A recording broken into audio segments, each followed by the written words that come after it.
And I do that.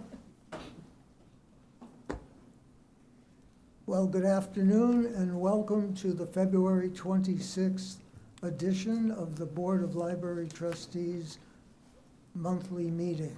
Will the Secretary, Jim Williams, please call the roll? Mr. Eisbart? Present. Mr. Seifert? Mr. Williams, present. Mr. Freistroffer? Mr. Patrick? Here. Mr. Moss? Mr. Goodman? Here. 4 present. 4 present And 3 unaccounted for. at this time. Okay. We have a quorum. I'll entertain a motion to adopt the agenda as distributed by our mail packet. So moved. Second, please. Second. Any discussion? All in favor signify by aye. Aye. Opposed by nay? Thank you. If there aren't objections, I'd like to group the minutes of the following. Minutes of the regular session, January 22nd of 2026. The minutes of the executive session, January 22nd, 2026. The minutes of the Board of Finance meeting, January 22nd, 2026. And the minutes of approval of claims, February 6th, 2026. May I have a motion to that effect? So moved. Second. Thank you. Any discussion? All those in favor, please signify by aye. Aye. Opposed by nay? That passes. The financial, let the record show that Trustee Seifert just walked in. Financial report. Okay, thank you, Ben. As of right now, January, as to be expected, all lines are spending within their normal spending patterns. And as of usual this time of year, we're busy completing various required tax and state filings, such as W-2s, 1099s. They were all completed in January. During February, we shifted to completing the state gateway-related filings. Those included the library annual report, as well as the publication of the cash and investment report. If you were looking at the newspaper on Wednesday, you might have saw that in the paper. Included also the annual debt report and putting together as much as information as possible for the Indiana Public Library Survey. Don't know really when we're going to submit that, but we're still working on gathering that and have that ready to go whenever they're ready. And for February, we're going to get everything, start shifting, getting our reports completed for audit time, which I can't believe I'm saying that already. It feels like we just finished that, but for our annual audit for the State Board of Accounts and preparation of the annual comprehensive financial report for 2025. State Board of Accounts have assigned the same independent auditing firm, Crow, to complete this year's audit as they've done in the past several years. We've already had a quick meeting with them on February 3rd, I believe it was, and they're anticipating starting the middle of April. And they said they would like to wrap up end of May, 1st of June, so that would be great if we could do that. And really don't have a whole lot, but I didn't have this to put into your packet, but late breaking news, and I'm happy to announce just this week we received word from GFOA that ACVL has been awarded the Certificate of Achievement for Excellence in Financial Reporting for the Annual Comprehensive Financial Report for the 2024 fiscal year. So this is now our 33rd consecutive year we've achieved this award. So I'd like to give a huge thank you to Carol for all of her work and the entire finance team. So very happy to get that award again. And, Dave had played a part in that a little bit last year as well. So you can take full credit. It's all you now, Jill. well, it was, but Dave played a little part before he left as well. So, but happy to get that award. And Aja has a press release ready to send out so we can announce that great news to the community. Yeah. And to be clear, we're shooting for 50, right? Yeah. I don't think I'll be here for that, but that'll be good. Well, congratulations. Thank you. Any questions on the financial report? If not, I'll entertain a motion to accept the financial report for January 2026. So moved. Second. Any discussion?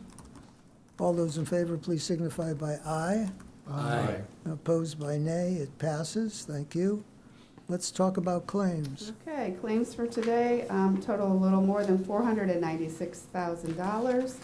Couple high dollar, for, ebooks, total over $103,000 of that. And system-wide electrical are $54,000. And, about $47,000 is for some software for our, cybersecurity. So, that's what we're at for that.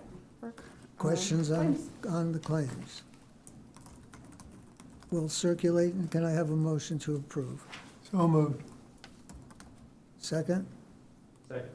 Any discussion? All those in favor signify by aye.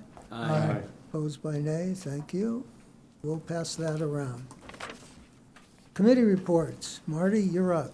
All right, not a huge report this month, but we have announced it already and for the community, but just make the report here official. We did close on purchasing the real estate for the Shawnee location.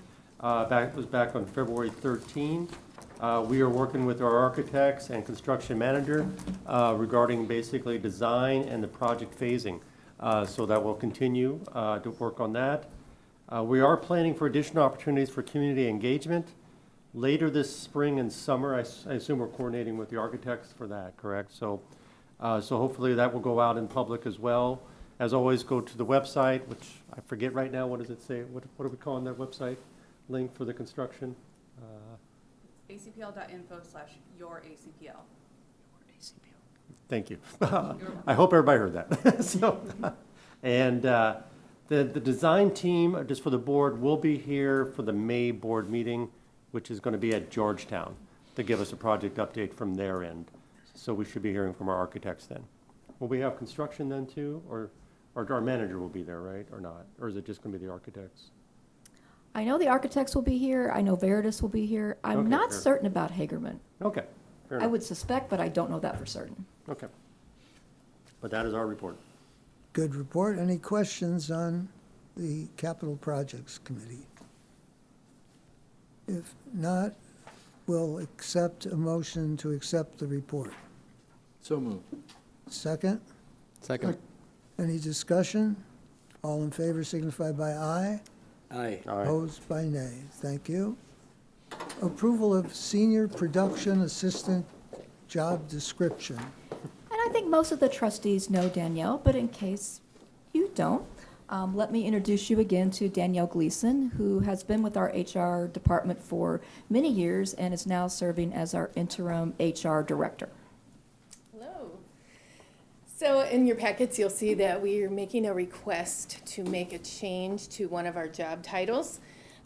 The existing title right now is Audio Reading Service Senior Production Assistant, and we would like to change that to just Senior Production Assistant so that we can use that title both in our Audio Reading Service and in our Access Fort Wayne department as well.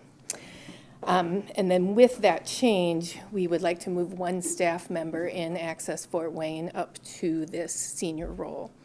It's a change of one pay grade up, so it's going to result in about $2,600 increase in the salary for the year. Any questions? Why do you feel like we needed to Why? make the change? Because when Norm retired and John moved up into that position, we did not replace the assistant manager role. So one of the production assistants has been doing some additional administrative tasks to make up for that. And we feel that we want to put her in the senior role to compensate her for that. Further questions? If not, I'll entertain a motion to approve the senior production assistant job description. So moved. And second, please. Second. Is there any further discussion? If not, all those in favor, please signify by aye. Aye. And opposed by nay. You have a new job description available. Hey, thank you. Thank you. Okay. Staff Day 2026 closure, vote for approval. Want to tell us about it? Yes, thank you so much. We are coming today to ask for approval for our annual staff day closure. This is when we close all ACPL locations to the public and come together as a team for a day of learning. It is typically in the fall, and this year we are proposing to close on Tuesday, September 29th. We have a tentative hold on the Grand Wayne Center as our location for this year. You may remember that last year we did something a little different. We had what we called a hybrid model. We came together as an entire staff in the morning, and then in the afternoon, each department and branch had their own activity at their various work location. We got a lot of good feedback about that. It was, I will call it the best of both worlds. People had the opportunity to be together as an entire organization and then have an opportunity to do team building within their own branch or department. So we'd like to try that again for this year as well. We also already have secured a guest speaker, and it's one that's been by popular demand. Last year, I facilitated a panel of speakers, and one of those speakers was Joe Jordan, the executive director of the Boys and Girls Club. And we got such positive feedback about his participation on the panel that many of our staff members in the subsequent survey said, could we have Mr. Jordan back as a speaker for Staff Day in the future? So we reached out to Mr. Jordan and said, would you like to be our keynote for 2026? And he graciously accepted. So we are coming to ask permission to close for the day on Tuesday, September 29th for our Staff Development Day. We also have already secured funding from both the Library Foundation and the Library Friends to provide food and speaker fees and other niceties to fund the day. Any questions? I don't have a question, just a comment. I've gone several times, especially the newer members, definitely go. It's fun, at least half a day. And also to see everybody at once is really always kind of cool as well. So that'd be my only comment, and I will move for approval of that. Second. Any further discussion? If not, all those in favor signify by aye. Aye. Opposed by nay. We have a staff day closure approval. Great, thank you. And let's move right on to the executive director's report. Great. I will introduce our DuPont branch manager and our host today, Erin Malzala. And she will give you a little insight into life at DuPont. And as you all know, DuPont is in phase 1 of the facility master plan. So I've also asked her, along with talking about life at DuPont today, what they're looking forward to regarding life at DuPont in the future. Thank you, Susan. My name is Erin. I have been here at the ACPL for 12 years and here at DuPont for 7. And when I was told that I'd be presenting about life here at DuPont, I actually asked the staff here to tell me about what they love working at this location. And so the overwhelming response was everybody here loves the people. And this includes both our team here because we are very welcoming. We work very well together, and it's just a very inclusive environment. But also our patrons. Everybody who works here wants to help others. And so we love that we see such a broad spectrum of our community coming in for a variety of reasons, whether it's for books or computer help or they're applying to a job and they need some assistance with that. We just really love helping people here. So that was the overwhelming response. The second highest response that staff gave me was the pace. We are a very busy branch. Outside of main library, we have the highest circulation. We also have the highest amount of holds that are sent here, which is why we have the holds locker. And we also have high reference and non-reference interactions.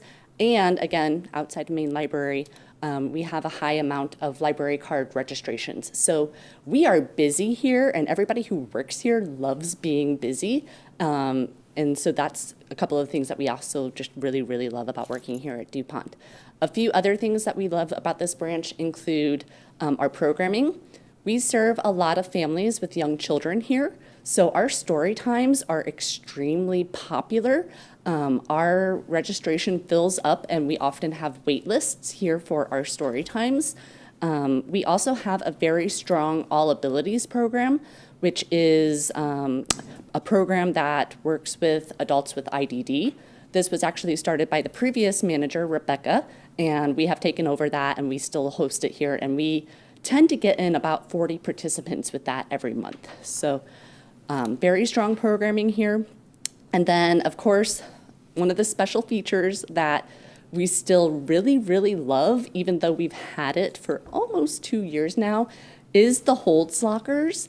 The patrons here just really enjoy it. It's convenient. They can pick up their holds 24/7, regardless of whether we're open or not. And the staff really like it too. I can speak personally that even though it's been 2 years, anytime I go out there to pull the expired holds, I still just am amazed at like all the lockers popping open, and I don't know, it's a really good feature, so we love that here. As for the redesign and what we hope for DuPont in the future, we would really appreciate any kind of extra space that the architects can give us. That's one of our strong challenges here. We are a very popular and busy branch, but we are limited in space. So even if we can't expand or expand much, I'm interested to see what the architects can do as far as designing spaces that allow us to continue to provide excellent customer service without it feeling like we're kind of in a sardine tin. Anything they can do to help with that would be amazing. Also, just an updated look would be really wonderful too. The last time this branch was redesigned was in the 90s, and you can kind of tell that it was last redesigned in the 90s. So, any questions? Thank you for sharing your thoughts. Questions? A couple of things. You mentioned a good thing and a bad thing. You have wait lists for story time.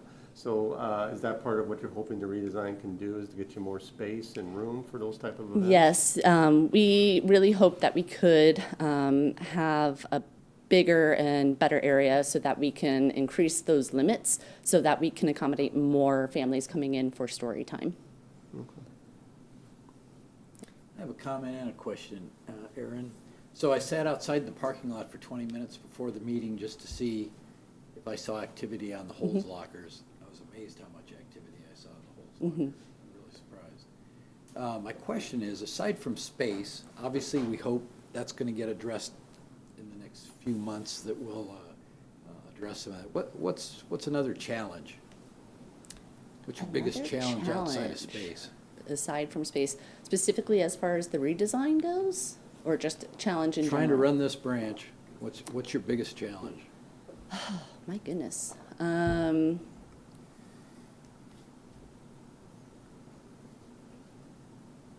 didn't mean to put you on the spot there. Yeah. I think the biggest thing is, like I said, we are very, very busy here, so just keeping up with everything. We love it and we do an excellent job, but there are some times where it can feel a little bit overwhelming when there's lines forming or something like that. But like I said, we have a great team here, so in those instances where we are, exceedingly busy, we're very good about calling out for help with other staff and getting people out here and working through it. So it's a challenge, but it's one that we tackle on and we accomplish it. So. Okay. Aaron, would you say parking can be a challenge sometimes? Yes, parking is definitely a challenge. And I think almost every single patron who comes here would agree with me on that. So parking is definitely a challenge. Thank you. Thank you very much. Thank you, Aaron. Susan? Yes, so in other news, this meeting feels a bit strange to me in that we have a cycle of what we typically do in certain months. In January, for instance, we always meet as the Board of Finance. In February, I always bring to you the annual report. We've done that since the beginning of time. You may have noticed on your agenda there is no item for the annual report, and that is because we do not have that tool available to us yet. And that is because the State Library was forced to change the reporting tool when the previous vendor went out of business. You may have seen in the press several months ago that a major book wholesaler, Baker and Taylor, went out of business. Baker and Taylor was the vendor that provided the reporting tool for the annual report. So the state library had to pivot and find a new provider for the tool that we use to submit all of our statistics. They are still working with their new vendor to develop this tool. And as of, I put in my report, February 18th, well, as of February 26th, we still don't have that yet. The state library assures us that they are working on it. There will be an annual report for 2025, but they have yet to send us that reporting tool for us to enter our information. We have not even seen what that report is going to look like. So stay tuned. We'll be back with you at some point with an annual report for you to review and approve, but we don't have that yet. But it just feels very strange Yeah. because that is just our practice every February to come to you with a bigger than usual board packet, and we go through all of our stats of the previous year, but we're just not there yet. That's why I said, we gathered the information as we think it is, but we'll see. Yeah. See how it comes out. Just round it up. Yeah. I like how you think. We had a lovely proclamation from Mayor Tucker a few days ago for the 10th anniversary of Welt Radio Day. John O. and team, congratulations.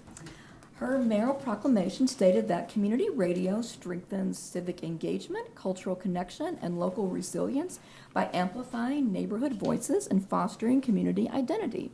Launched in 2016, Welt is the only low-power FM radio station licensed to a public library. So what an accomplishment for John and his team. So congratulations to Welt.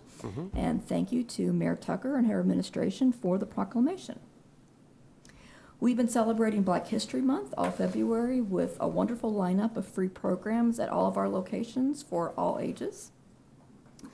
Another thing to celebrate this month, we had 7 applicants and we were able to award 2 staff members as ACPL Cuesta Scholars for 2026. The Cuesta ACPL Scholars Program supports 2 of our employees with funding for post-secondary education and encourages lifelong learning. So these winners receive up to $20,000 in loans for their Master's in Library Science degree that are 100% forgiven when they graduate with their Master's in Library Science and continue to work at the library for 3 years post-graduation. And this year's winners are Cassidy Murphy, who is in our Special Collections Department, and Nike Bunke, who is at our Hessen Castle branch. This is the 3rd year of the collaboration between Cuesta and the Library Foundation, and we're just thrilled to continue this really vital partnership. So congratulations to them. I also wanted to share what I know right now about Senate Bill 4. As many of you know, this is a short and fast and furious legislative session that is slated to end tomorrow. What I know right now regarding Senate Bill 4, and I guess there could be a change that could happen as late as tomorrow, but as of right now, starting in 2029, if public libraries take 50% or more of the maximum levy growth quotient, that immediately puts a library into binding review. So that is what happened last year when we were before the city for binding review due to the debt that we had due to the facility master plan. What that also means is that there are no guardrails to that. So that means that in 2029, if we take 50% or more of the maximum levy growth quotient and go before our fiscal body, which in our case is the city council, there is the potential for that fiscal body to make a reduction to our budget that could be the entirety of the budget. What we were hoping for as the Indiana Library Federation and lobbying for was that there could be guardrails put in place that the fiscal body could only reduce the budget by a maximum of 10%. Those guardrails did not get put into the legislation.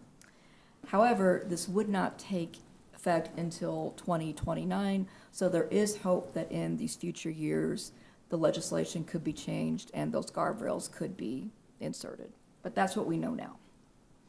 And to make sure, because I was a little confused by the 50% part, but essentially the 4% is the maximum goes closer to now. Right. So we're saying it could change, that's why we're using this 50%, but right now it's 2%. If we go above 2%, if we go 2% or above, it Correct. goes. If we go If it's set at- 1.999%, yeah, if it's set at 4%. If it's set at 4. Sometimes will change. and that but will change on occasion as well. Yes. Right. So we'll just need to keep an eye on it. But Yes. All right, all right. Correct. But we are grateful for a delayed implementation because at one point, it was Right. going to start immediately. Yes. Yeah, And we're also at this point not quite sure how that's going to play into what's already been passed, with Senate Bill Senate Bill 1. 1. Senate Bill 1, Correct. which has other financial Yes. things that's, I don't say contradict, but how they work together, I don't understand. Correct. So I'm not sure anybody does. So that's why we're trying to Right, understand, correct. figure that out. Okay. Right. And something else to keep in mind, in 2029, we anticipate that the new Aboit will be open, the new Shawnee will be open, and our renovated libraries will be open, which will have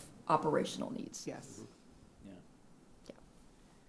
Yes, sir. Susan, do we have a clear understanding what the catalyst was for this to be put in the in their legislation this year? That's a tough question. I'm not looking to open, I'm just looking for a simple answer. I mean, We could discuss this off camera. Understood. Okay. On that note. Not that we're going to violate any open meeting rules, Ben. No, So- no, not at all. So we're clear.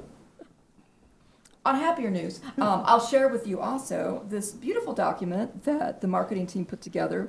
Our strategic plan update. We're at the 2-year mark for the strategic plan. So we put together an update of how we've been doing. And I'll share a few highlights from the previous year of some initiatives that we have accomplished. Some highlights. This may be my own bias, but I call 2025 the year of Dolly because it's really the year that the Imagination Library took off. And in 2025, under the partnership of the Allen County Public Library Foundation, we sent out over 74,000 Imagination Library books throughout Allen County. So we're incredibly proud of that and how that supports early literacy and learning.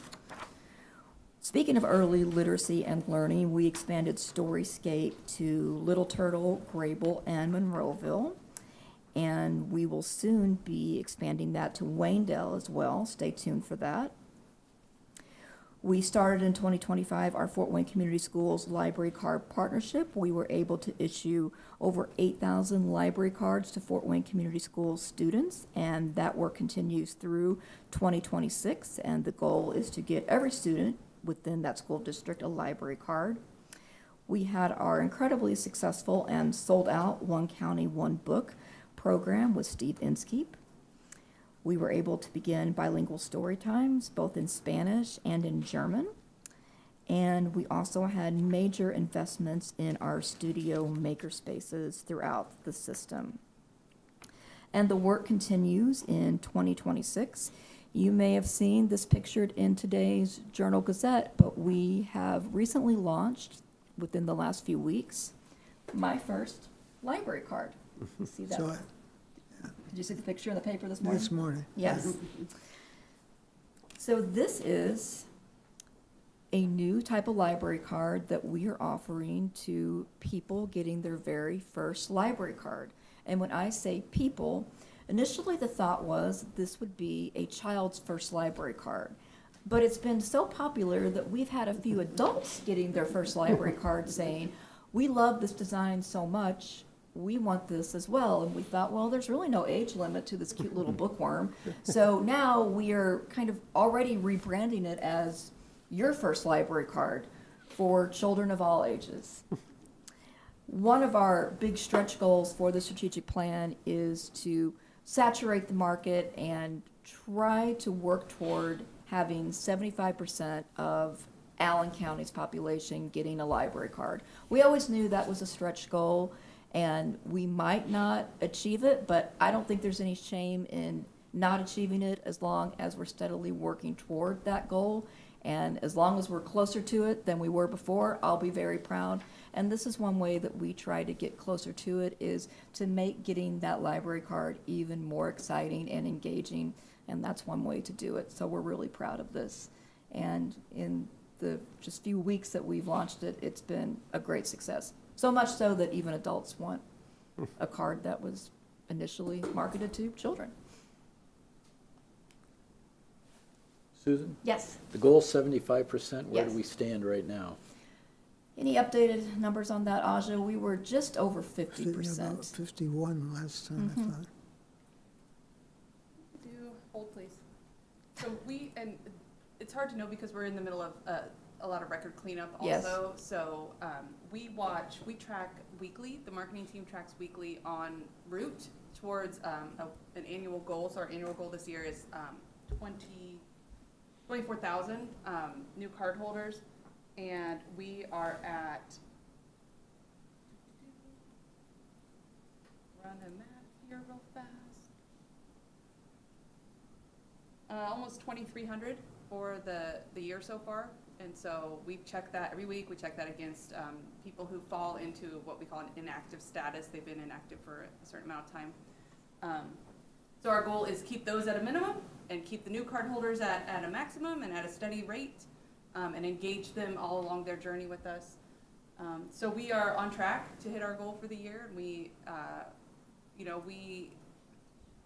people keep moving into Allen County, which is a good thing. And so the goal is always moving. So we are always keeping ourselves every week watching the card holders that come in. Nate tells me this specific card, he says somewhere around 1,500 have already been claimed, which would be well ahead what we paced in that sort of target age and new cardholder status at this point last year. So that means things like this work to get people's attention and get them come in. And it's really, that's the entry point to our library, is to get a library card. That's how you access all of everything that comes after. So that's a big goal for my team and for the whole ACPL crew. So I'm sorry to keep dragging this on, but you're so impressive to be able to pull information like this. So do we have some benchmark?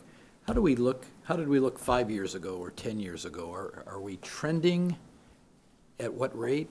We could have a conversation about data and migration of different ILS systems, which impacts that number. Yeah. But we have sat around we have, over the last 5 years, I said, been between 48 to 51%.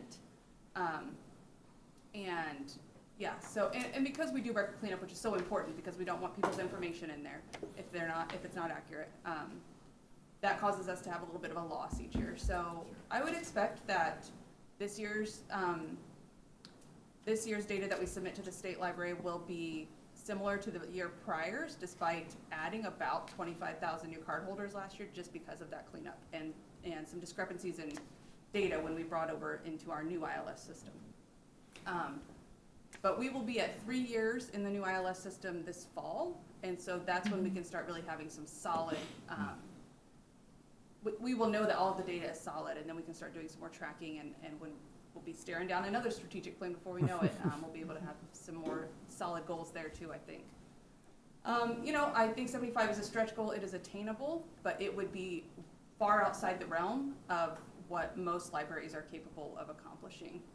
We sit in the top 10 libraries in the state as far as card holdership, and that positions us pretty far ahead of those who fall outside of that top 10. So. Great, thank you. We're doing well, but we are not satisfied until every person in the county has a card, because that's how they access us. Thank you. I just have a comment. I think the accurate data is very important, especially as we go into this maybe more oversight era. So I love the fact that we're getting very good data, so we can be very confident in when we provide that data to people about the use. And the only thing I would suggest, is just not just keeping our name out there, but going to people where they are to try to get them to sign up. And very importantly, show them how the app works, because I think that may scare people, but it's incredibly easy to get on to all the electronic resources. And I'd say, Yeah, that was a big and part so of- even like a slideshow as you sign up, and we'll give you a slide, to 10, 20 people or anywhere, and to get it Yeah, done. and Yeah. I think think our staff on the front lines, they do an awesome job when somebody signs up of helping them learn those basic tools of how to use the library, and the app is of course one of those. And we have great partnerships, like our partnership with Fort Wayne Community Schools, that has really led to, and that added about 8,500 new cardholders last year alone, and I expect And more to counting. come. Yes. So that's a perfect way, is when, it's not that people don't want a card, it's just, you gotta catch them in their course of their life, right? Like in the way that they're moving through the world, and make it easy for them to do that. So that's been really exciting to see with our programs and partnerships team and our CERC team, to be able to come together and bridge connections. And we have, you know, great tools with our ILS system to help us do that. So I only see growth in this way, and I'm excited that we've been able to make such progress in these first couple of years of our strategic plan, to get all the systems in place that can support bringing in a big influx of cardholders. And our circulation team and our public services team, they do take the message out on the road. I've seen them out at Comets games. I've seen them out at Tin Caps games, signing people out for library cards. Yeah, they're very proactive about that. Super. And I just wanted to mention with the Child's First Library Card, because it is geared towards children, obviously their parents still have to be engaged in that process, and part of the messaging around that card and signing up children has been to really push and encourage the app, because that is how parents can track what their kids have checked out. They can know when a book is due. They can, I have to use it with my own children's cards because I never know what book they need to return, and so that's a tool for a parent who maybe has been hesitating in getting a card because they're not sure how they're going to keep track of their kids' stuff, and that's anxiety inducing for parents. So for us to talk about that at the front with them, with using the app as a really easy tool to keep track of what your kids are doing. We also use the Imagination Library as a mechanism to promote a library card. There are strict rules from the Dollywood Foundation about how we can and cannot use that data, but when those Dolly kids graduate from the program, we are able to reach out to them with a graduation message, and part of that message is to promote a library card. So that's another way to make sure that we continue that relationship with those families, that they're still reading, they're still engaging with the library. We do a mailing every month Yeah, on there's that. a very brief window that is allowed for us to communicate, and we utilize that window. So. Very good. Susan, anything more? That's all I've got. Okay. I was going Under- to say, Susan, you want to make the pitch again for Night at the Library on Saturday, May 2nd? So- Oh, we'll have invitations out soon. I'm glad you mentioned that. Okay. But definitely save the date. We'll have invitations out soon, but there will be a third annual Night at the Library. That is the annual collaboration between the Friends of the Library and the Literacy Alliance. And we have another evening full of fun. There'll be some special surprises this year that I don't think we're quite ready to talk about yet until the invitations come out, but there'll be some really fun tours, some special food and beverages. It's always a good time. Look for your invitations in the coming weeks. Thank you. Under new business, is there any new business that the board would like to bring to the table? If not, Ted would like to bring an issue to the table. Thank you, Mr. President. As you know, there are and will continue to be exciting developments in regard to the branches and the real estate owned by the Allen County Public Library. As part of that, as council, we've been working on updating some details on the title owned. There are currently 12 parcels in different past names of the Allen County Public Library, including dating back to the Fort Wayne Public Library. So we are asking for the board to authorize Mr. Eisbart as the president to execute a quitclaim deed of the various names to the current statutory name of the Board of Library Trustees of the Allen County Public Library, Allen County, Indiana. May I have that in the form of a motion? So moved.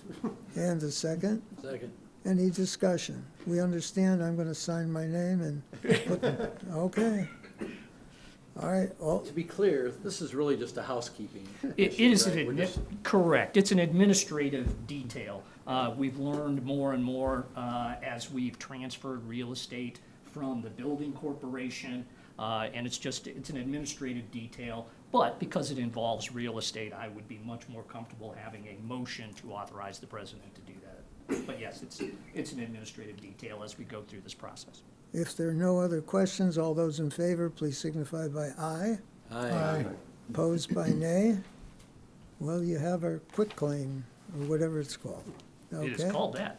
Okay, good. Public comment.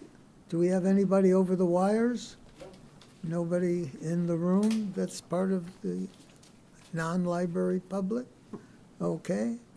There is one other item I'd like to alert the board to and members of the library staff. This Sunday marks, and how time flies, the 5th anniversary of our director coming to Fort Wayne. Is it? Yeah. That's what I was told.